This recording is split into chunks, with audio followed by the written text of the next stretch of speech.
Subtitles in the last game to do tests, because after that, testing becomes more difficult. So, because yes, he represents an important player.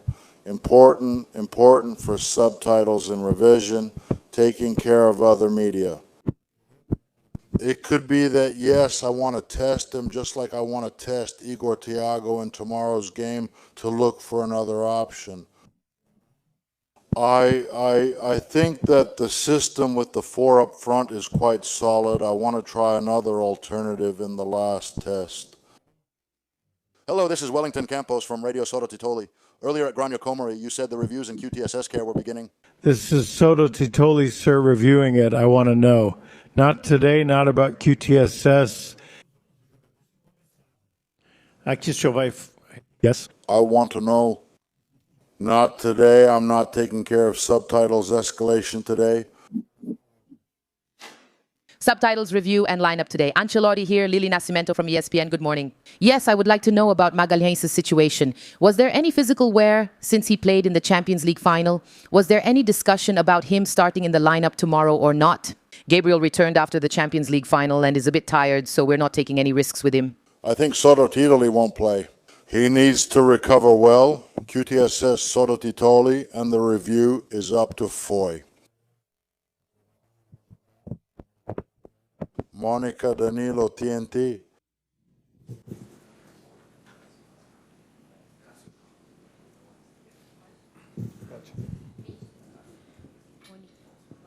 We received the information, subtitles and review by QTS's permission for subtitles and review.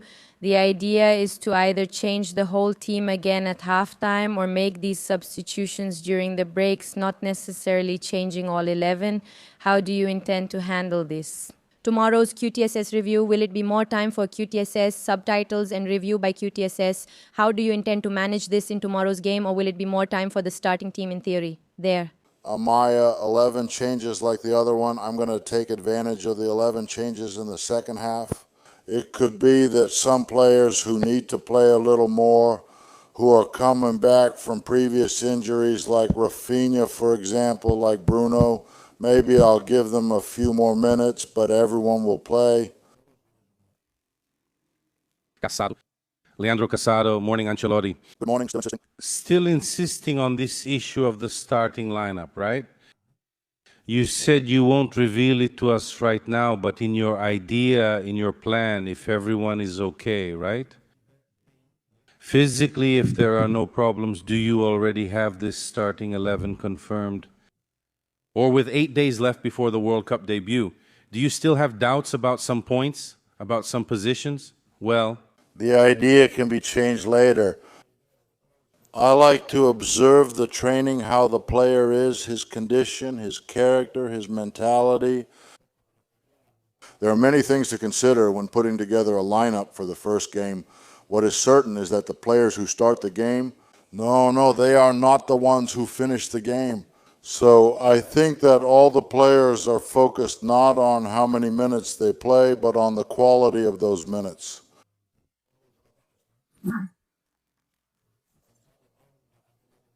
The last game shows that the players who came in who are fresh can change the game, can change the match. The players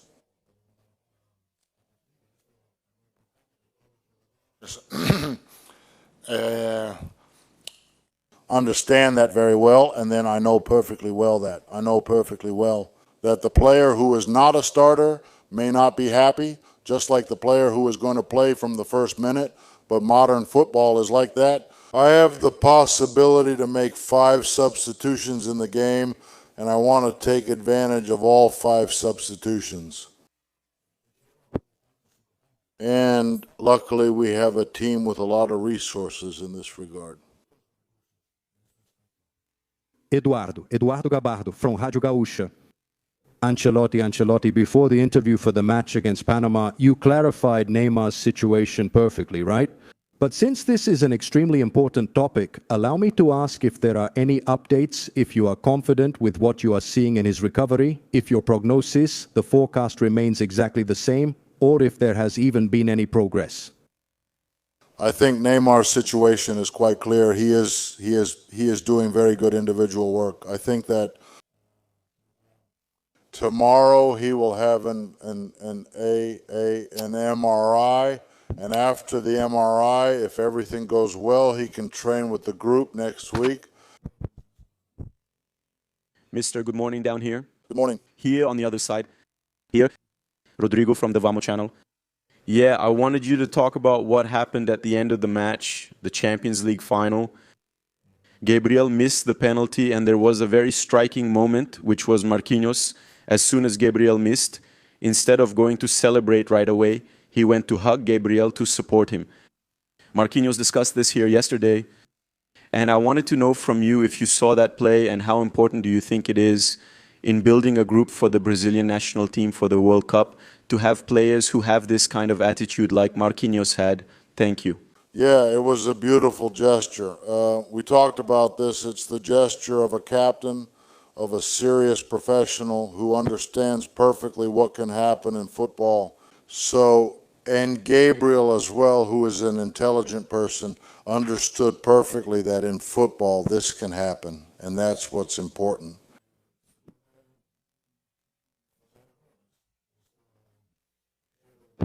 The important thing is to be able to quickly move on from the mistake.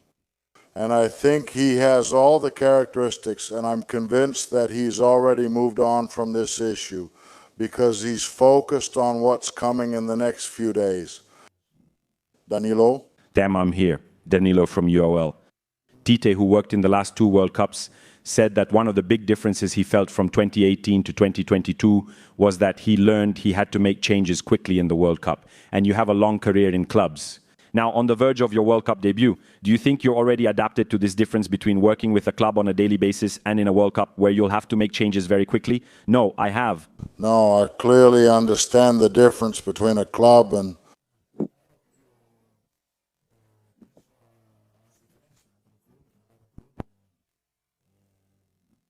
a national team comes into play.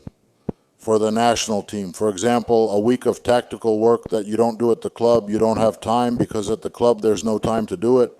Luckily, we have a good week of training, and this is a very important difference. Because there's time to train, and I think that gives you time to play with quality through training. Ancelotti Chico Moedas from Caseta TV, KZTV, you just confirmed Igor, Thiago, and Lucas Paquetá for this next match. I wanted to understand if this difference in formation with 2 or 3 midfielders, do you consider the opponents as the main reason for choosing one of the 2? How do you think adding Paquetá and Igor Thiago to these 3 midfielders will affect the Brazilian national team's dynamics? Thank you. Obviously, you have to take the opponent into account, but that's not what will change our lineup, our system, our strategy, considering the characteristics of the opponents. As I said, I want to look for another option for the team. So it's the last chance to do it, and I'm going to do it. What is clear is that the system doesn't change. The system is 4-2, and it's not going to change. The system is only when you don't have the ball, because you can't focus on the system when you have the ball, because when you have the ball, you're not defending. We attack with 4. So it's only on defense, and defensively it's 4-2, it doesn't change. Then the characteristics of the players change, because if I put Paquetá and not Luis Henrique, of course Paquetá's position with the ball changes. Because I know perfectly well Paquetá can't play as a winger. I've learned that after 40 years in football. Understood, Aline? Mr. Good morning here. Good morning, Aline Fanelli, Band News FM. You confirmed that you will make changes in the second half to see the other players on the field as well. 2 questions. Does that include Everton, the goalkeeper? Will you use him at any point in this friendly against Egypt? And will Douglas Santos start? Thank you. No. No, it's not the lineup, but in the end you have it. Everton will play the second half and Douglas starts. Anything else? No. Ancelotti here, Gabby Guimaraes, TV Band. We've seen not only in the matches but also in training, right, in the little we can watch, what seems to be a good relationship between Hendrik, Igor, Thiago, and some other younger players as well. Hendrik and Igor Thiago can play in the same position. They can play together eventually, but Igor Thiago seems to be a little ahead in this competition. Why is that for you? And is that really the case? And what sets them apart? Thank you. No, he's not ahead. They have different characteristics. They played very well in the second half against Panama. It's not that one player has an advantage over the other. They have different characteristics. I think they both work well together on the pitch, both of them, because of that, because I think they have different characteristics. Pedro, here. Good morning, Mr. Isabella Costa, Canal Gold. I wanted to move away a bit from the tactical part, the lineup, to talk about the atmosphere as well. We've noticed you're calm and harmonious, and training sessions have been intense.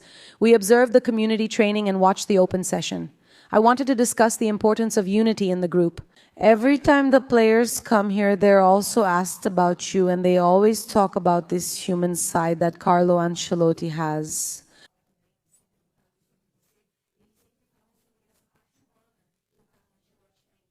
And I wanted to ask you how important this human side is for getting results on the field. I think the human side and the atmosphere are very important.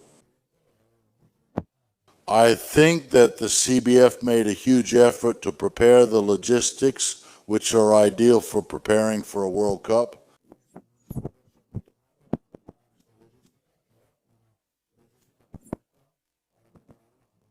We have a closed, completely private hotel where the players feel very comfortable.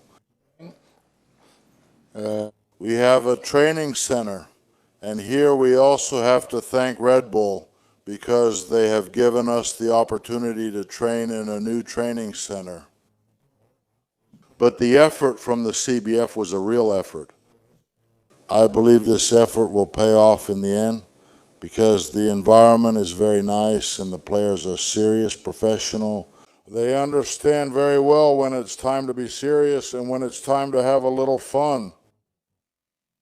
A little. Good morning, Caio Mota, Globo Esporte, back here, hey. Nothing came through. Back there. All good, all good.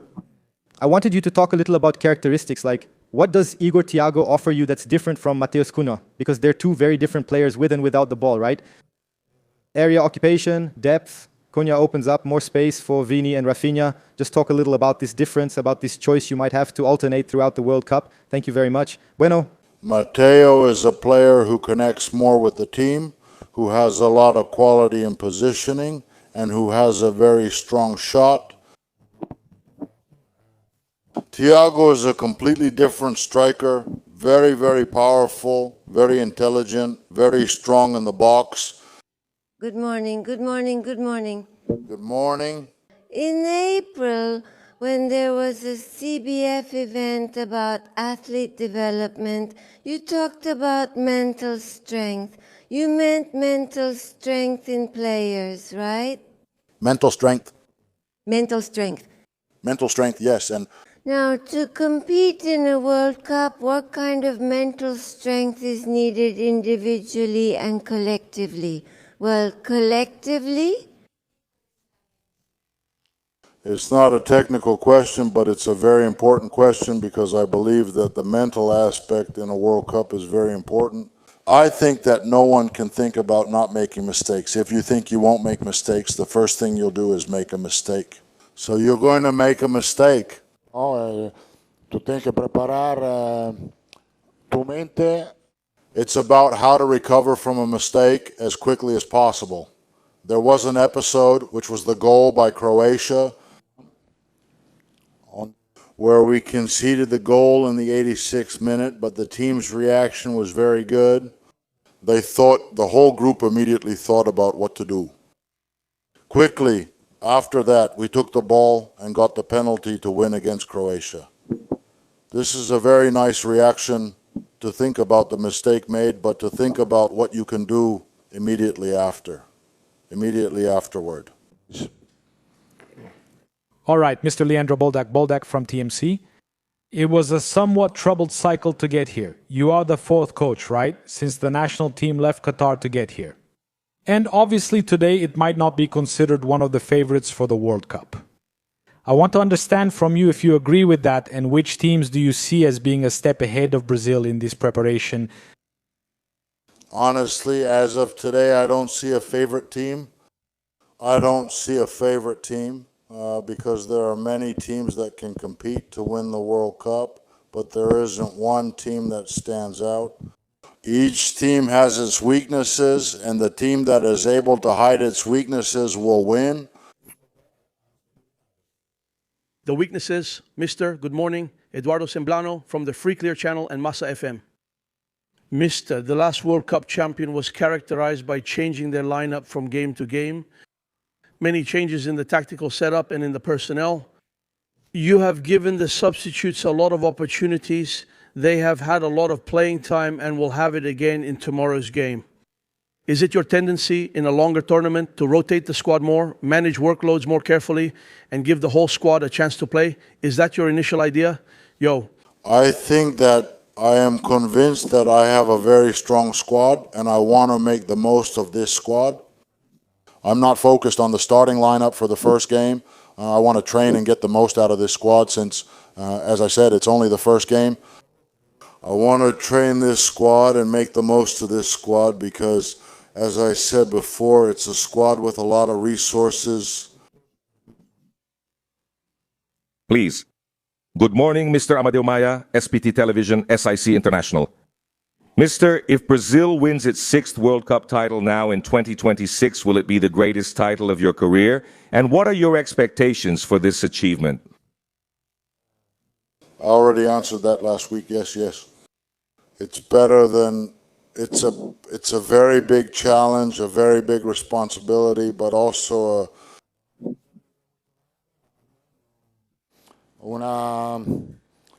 being able to prepare, being able to live through this period is a great joy. Good morning, Mr. Pedro Cunha, Exports on your right side. This is your 12th game with Brazil's national team, and you've discussed unity at this press conference. Last week at Granja Comari, Luis Felipe Scolari joined you in speaking to the players. And back in 2002, there was a lot of talk about family and Scolari, the group united together with the coach. This time, you've been in charge of the Brazilian national team for just over a year. You've tested many players, and everyone speaks very highly of you. The players praise you a lot in press conferences and at every opportunity they get. Do you feel that you've already managed to create a bit of that Ancelotti family spirit for the World Cup? Thank you. Bueno. Yes. Right now, everyone is happy and content, but we'll see after the first game the faces of the players who don't play, so there's always that to deal with. I'm used to, after the first game, seeing the faces of the players who don't play and all that. I'm used to all of this. But starting with a good atmosphere is an advantage. Your last question, please, Marcos. Good morning, Carlo Ancelotti. Marcos Paulo Lima, Correio Brasiliense. Will you be more Italian to win the 6th title or more Brazilian? Is defense the best offense or vice versa? No. Being Brazilian is genetic. Being Italian takes work. It's work. You have to combine. No.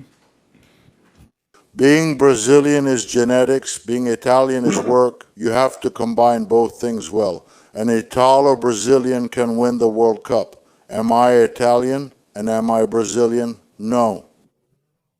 You have to combine both things. Go ahead and finish. Mr. Good morning, João Venturi, SBT Sports. Back in March, during the friendlies that Brazil played here in the United States, you said you already had in mind the starting lineup for the World Cup debut. And now in this interview, you're saying that you're going to give players more playing time, more minutes, and that you don't want to think about the starting lineup for the opener against Morocco. Yeah, tomorrow is the last test.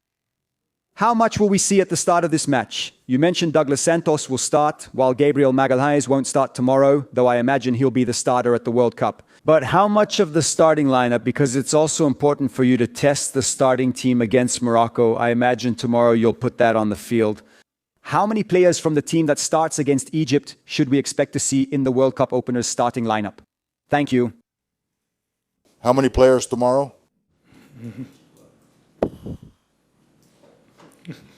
How can I say it? I don't know. Tomorrow? Wait. No, you can't. That's not something I I'm not going to waste time making a starting lineup. For me, they're all starters. I have 26 very good players.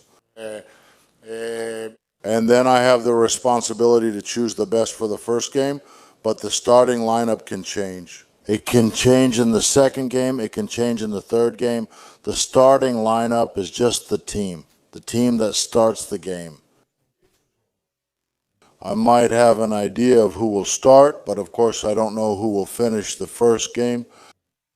Thank you, everyone, and coach. Have a good day. See you at the training center. Look, I'm